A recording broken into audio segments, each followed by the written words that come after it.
So how you doing, man? Yeah, it's Mick Strawn. Doing great. I just got home from being in and out of the state for months. I think since early March. What state? The state of confusion? Yeah, Sorry. pretty much. I mean, I've been filming like crazy. In future Tokyo, a young woman in the privatized police force tracks down her father's killer while battling against mutant rebels known as engineers. Tokyo Gore Police. Oh, the Tokyo Gore Police. Yeah, let's talk about Tokyo Gore Police. Oh, actually, so this was... I was trying to find like a couple that were weird, obviously. Yeah. I was actually going to suggest... I think I did suggest, like 2 years ago, I suggested... Maybe it was 3 years ago. I don't know. I suggested the Machine Girl, which is one that this director did. He worked on it as a... He worked on Machine Girl as a special effects guy. And he went on to make this... And it's the same kind of story. But Machine Girl is not a anime. No, it's not. No, it's live action. But Okay. I think we never got around to it. For some reason, we had it on our list, and then we never. We said we were going to do it, then we decided not to do it for some reason. We did something else. We took a left turn.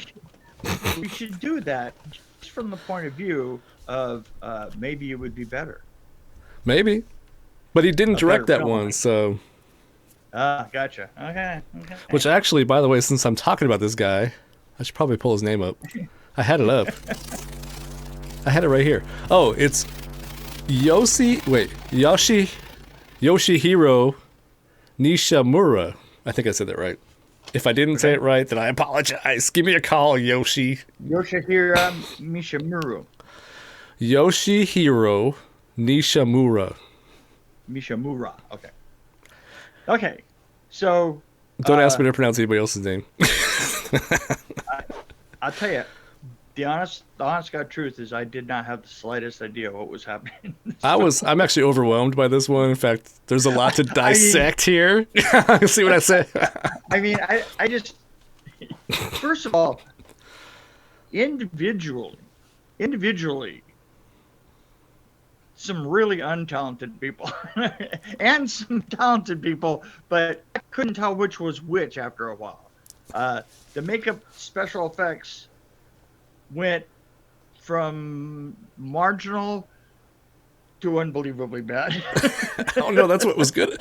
I think that's what's good about it. In fact, yeah, and I know, and I knew you were going to do this, and you were going to say, "Well, that's what makes it a good film." And the main girl, she was good. She was kind of like a stoic, kind of straight-faced. I'm totally going to admit that you know but the editing was weird. It's absolutely everything. Actually, I did write down very weird, kind of like it's like really bad music video. That was one of my notes. It literally, you know, and you know what it is it's sort of like you edited it for one thing all the way through, and then you just indiscriminately, like a game of pickup sticks, you just dropped in like another 15 minutes of footage. Just dropped it in because you'd be going along, and all of a sudden it just.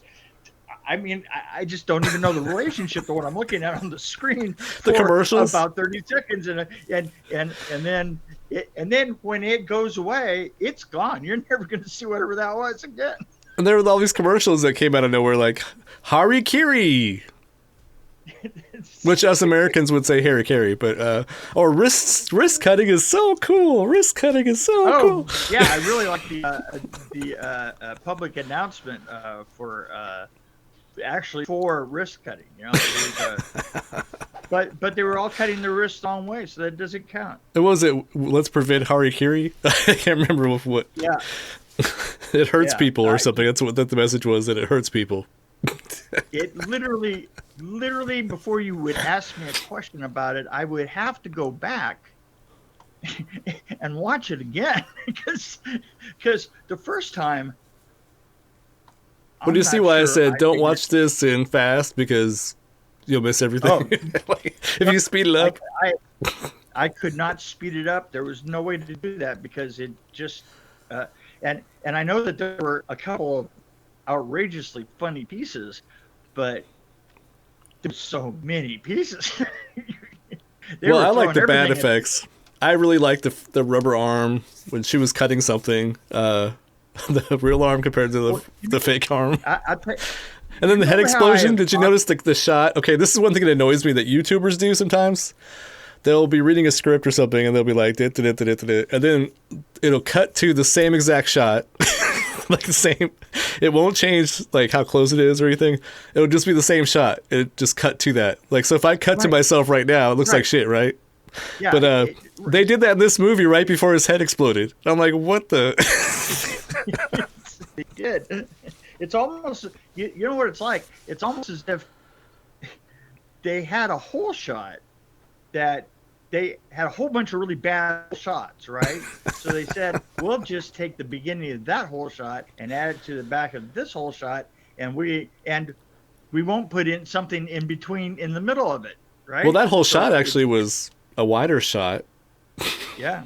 That they obviously took parts of. Yeah, but a lot of times they'll break up a moving one with with a shot of something in the room, like the vase next to you. Or before his head blows up, you get a closer shot of him.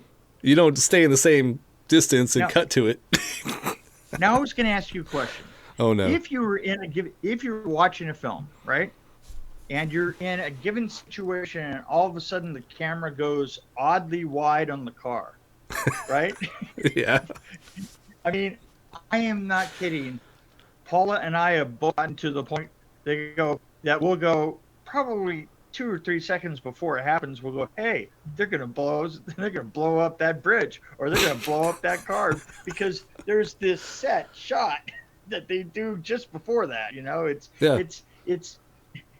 what it is we guess this is going to be the exact size of the explosion, which is bigger than a normal wide shot, right? It's bigger than a normal wide shot, and it's not a super wide shot, you know? It's just this kind of odd, flames are going to come out approximately so and come out this side and at the top, it isn't going to matter on the bottom, so they punch the bottom frame up.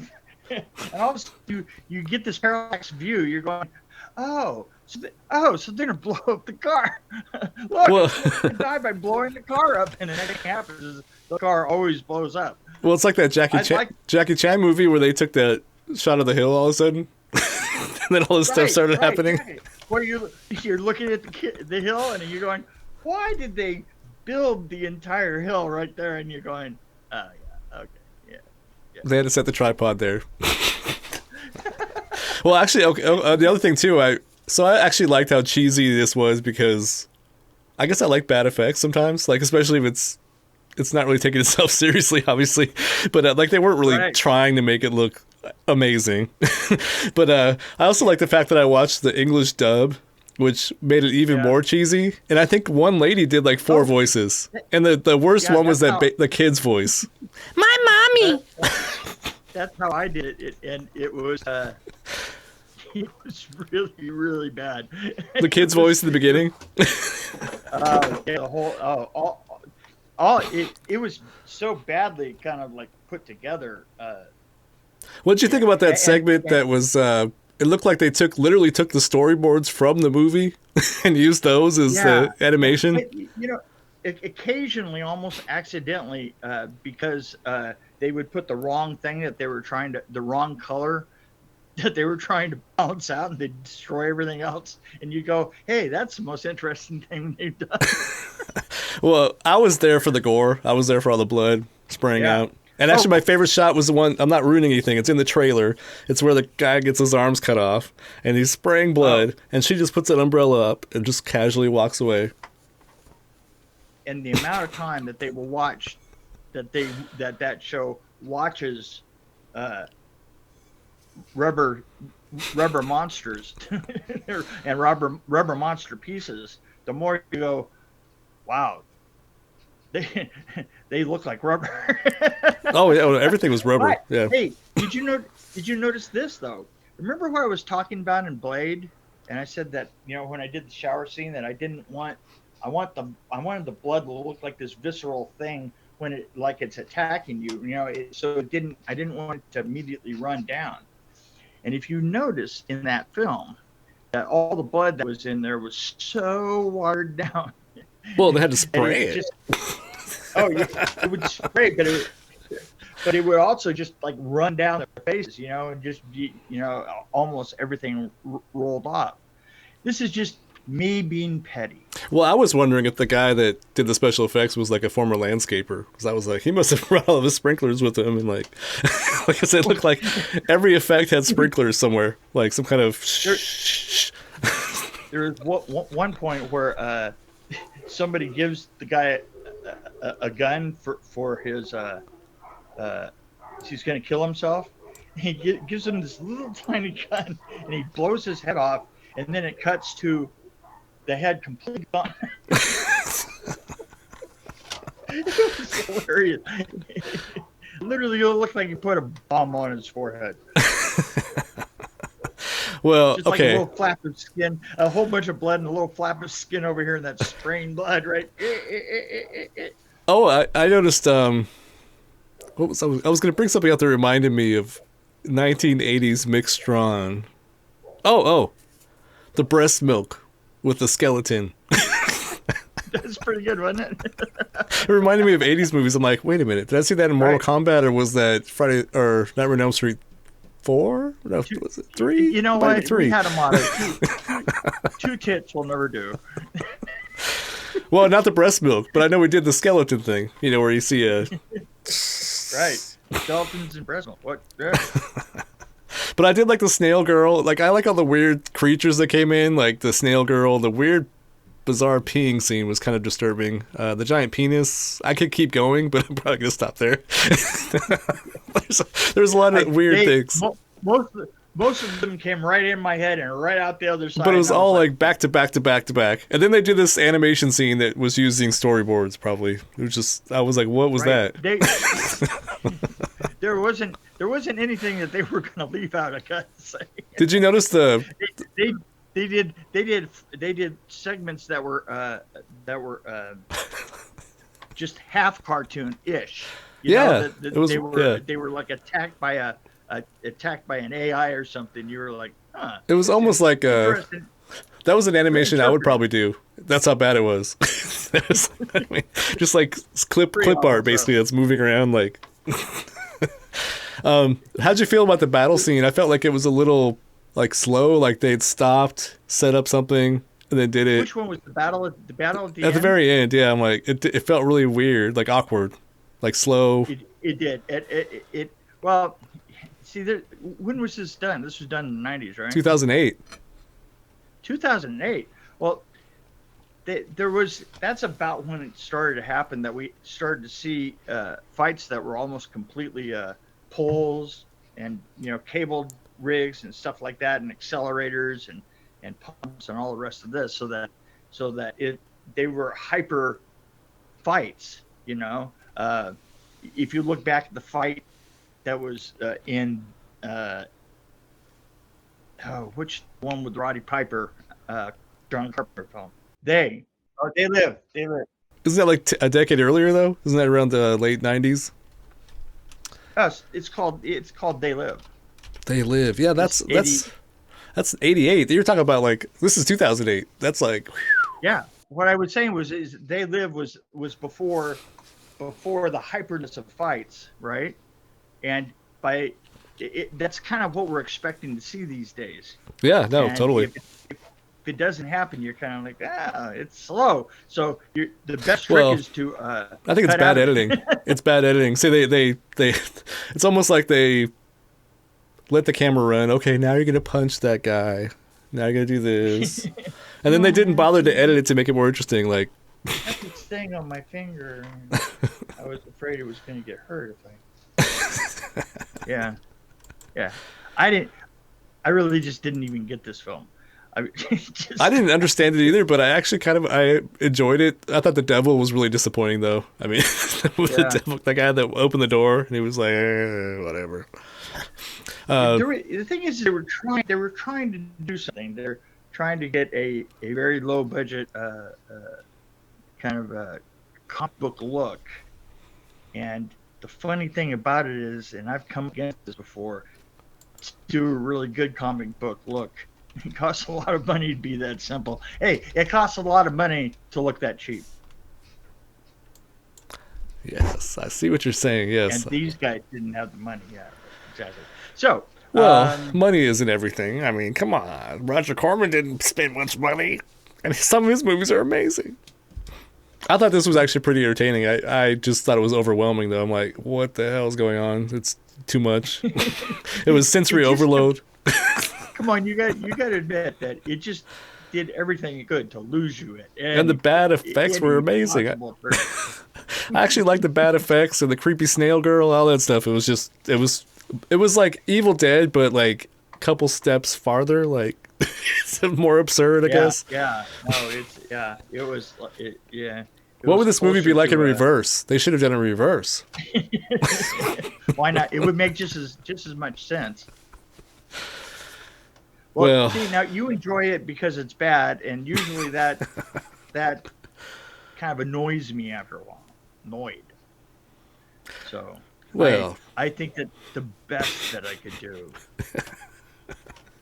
is a 1.9. It's the best I could do. I feel like we need to see Machine Girl because that was on my list a long time ago, but I don't know. I think it was kind of different because I like how they used the engineers used their body parts, like arms became swords and penises became guns. And the eyeballs that were boom, boom, boom, boom, shooting things out of his brain. I don't know what was going on there, but which came first? Do you think the Bargain Basement comic novel or the Bargain Basement film? Probably, I would say this is. I should have researched this because I wondered if it was a comic book first or a graphic novel. So I would say that would probably come first. I'm sure somebody is going to let us know. I'm sure somebody will. And usually I look this stuff up before you ask me questions like that. But hey, you're blowing this. I know. I can't believe. Hey, I'm the one that plays the idiot, not you. I didn't have time to research like I normally would. Gotcha. Like, was this a comic book? Usually I sit around and I wonder things, and then I say, is this a comic book or was? How do they do that thing with the arm? Oh, okay, it's a sprinkler. I don't know. But anyway.